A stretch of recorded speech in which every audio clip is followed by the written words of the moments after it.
জানেন প্রিয়, আমার না খুব জানতে ইচ্ছে করে যে সেই ভাগ্যবতী মেয়েটা কে, যে আপনাকে সারা জীবনের জন্য পাবে।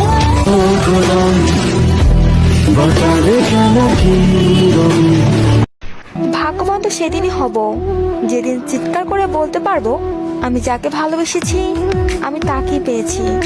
কল্পনা তো নয়, বাস্তবে তোমায় চাই, তোমার মতো করে নয়, আমার তোমাকেই চাই। আমি তোমায় অনেক বেশি ভালোবাসি।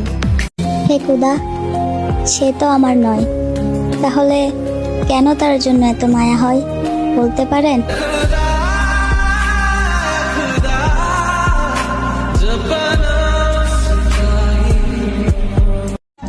কষ্ট কাকে বলে সেই মেয়েটাকে জিজ্ঞেস করো, যে মেয়েটা তার প্রিয় মানুষটাকে কখনো পাবে না, যেন প্রতিনিয়ত পাগলের মতো ভালোবেসে যায়।